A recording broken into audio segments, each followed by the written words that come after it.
हिसार लोकसभा क्षेत्र से जेजेपी प्रत्याशी श्रीमती नैना चौटाला आज वोटों की अपील करने के लिए हिसार बार एसोसिएशन में पहुंची, जहां पर अधिवक्ताओं ने उनका जोरदार स्वागत किया और उन्हें सहयोग समर्थन देने का भरोसा दिलाया। इस मौके पर नैना चौटाला ने कहा कि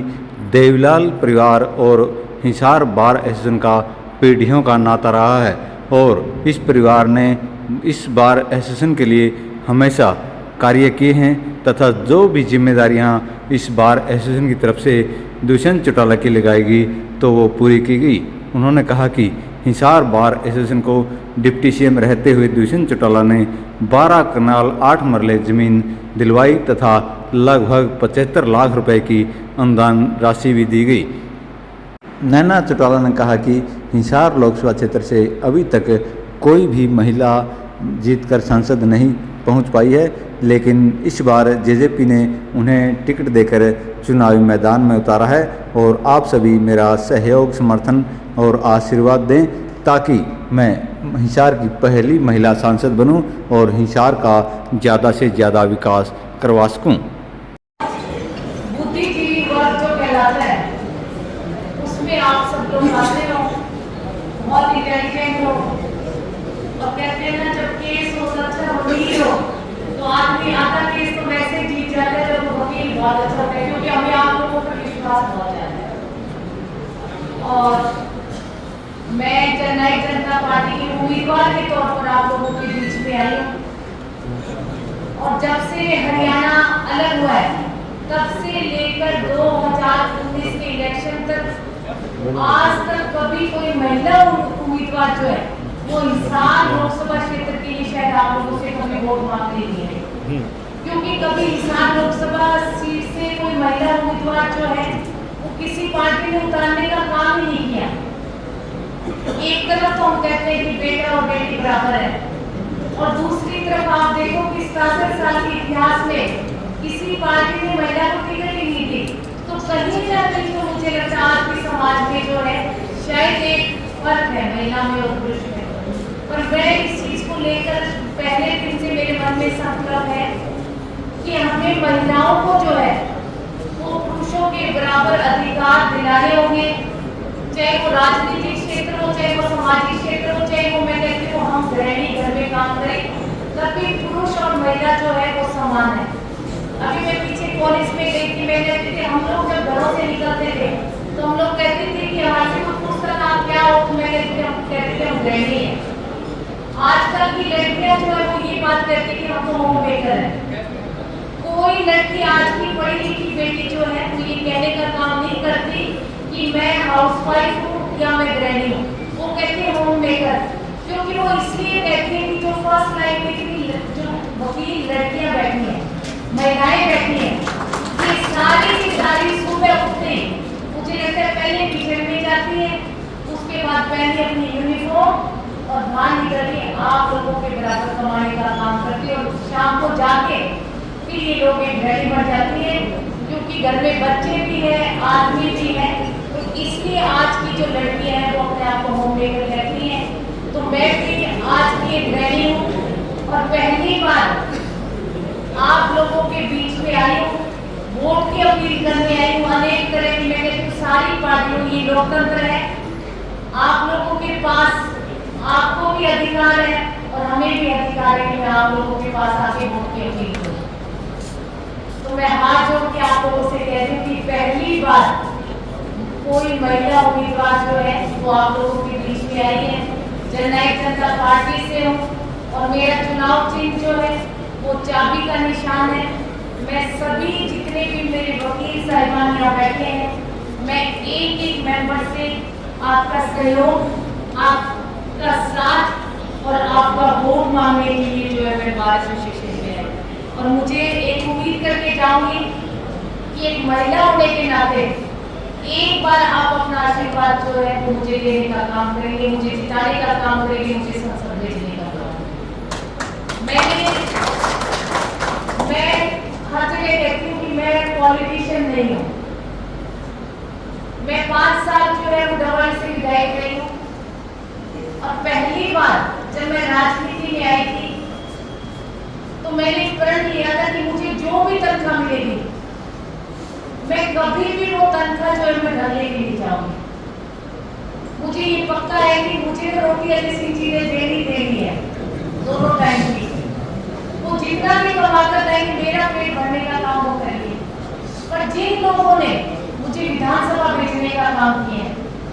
जिन लोगों ने उम्मीद से जाकर मेरे पक्ष में वोट डालने का काम किया था पहली बार,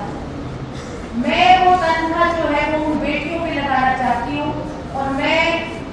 ईमानदारी से आपको मुझे ना मैं राजनीति में शायद झूठ जो है वो सबसे बड़ा उसका एक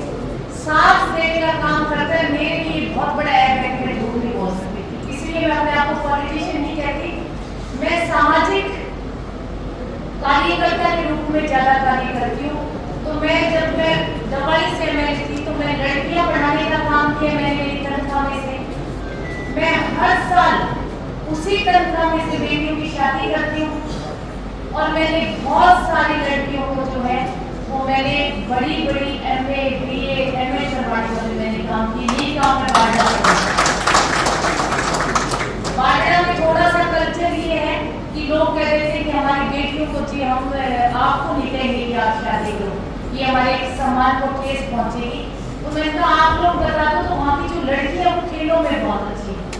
तो कितनी बेटियों ने मेरे से ये कहा कि अगर आप हमें विदेश खेलने के लिए भेज दो तो हमारे मन की जो इच्छा है वो पूरी हो जाएगी। और मैंने उनको टिकट करा के मैंने कहा तुम एक बार खेलो, आगे तुम्हारा भाग्य है, पर मन में ये मत रखना कि अगर मेरे माँ बाप के पास पैसे होते तो शायद मुझे भेजने का काम करता। तो मैं तो मेरी जो तनख्वाह है उसमें ये काम करने का काम करती हूँ। इसलिए मैं कहती हूँ कि मैं पॉलिटिशियन नहीं, मैं एक सामाजिक जो है कार्य करता हूँ। और आप लोगों की आवाज भी मैं कहूँगी, मेरी विधानसभा में भी पीछे आप लोगों की आवाज एक बोली थी। मैंने ये कहा था कि हरियाणा एडवोकेट विशेषकर नए एडवोकेट के जो इंटरेस्ट प्रोटेक्ट होने चाहिए। आज के समय में नए वकीलों को अपना दायित्व विभिन्न तरह समस्याओं का सामना करना पड़ता है। इनकी सुरक्षा की सरकार व्यवस्था करे और नए एनरोल्ड एडवोकेट को जिनके परिवार की वार्षिक आय 1,80,000 से कम है उनको 3 वर्ष तक 5,000 रुपए महीने की आर्थिक सहायता जो है वो सरकार से मिलनी चाहिए। मैं विधानसभा में पीछे सेशन में बोला है, वकीलों के परिवार के सदस्य नॉर्मल प्रीमियम पर ग्रुप हेल्थ इंश्योरेंस स्कीम के अंतर्गत कवर होने चाहिए या इनके परिवार को आयुष्मान स्कीम के अंतर्गत 5 लाख तक स्वास्थ्य सेवाओं की सुविधाएं जो है मिलनी चाहिए। जिन वकीलों की वार्षिक आय 3 लाख रुपए से कम है उन्हें 60 वर्ष के बाद ओल्ड एज पेंशन मिलनी चाहिए। एडवोकेट के बच्चों को लॉ यूनिवर्सिटी या कॉलेज में 10% जो है सीट्स का आरक्षण मिलना चाहिए।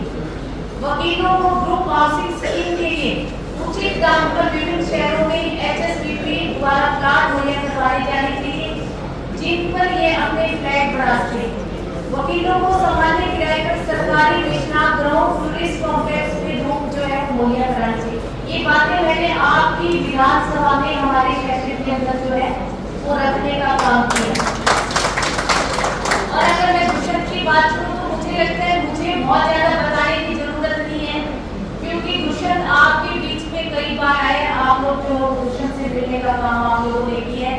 फिर भी मेरे पास जो थोड़ा सा रिकॉर्ड है दूषण का कि 12 कनाल 8 मिनट जगह जो है वो यहाँ दूषण ने दी है बार एसोसिएशन को। और जब एमपी था तब 15 लाख रुपए जो है वो चैम्बर में लिफ्ट लगवाने के लिए दूषण ने दिए।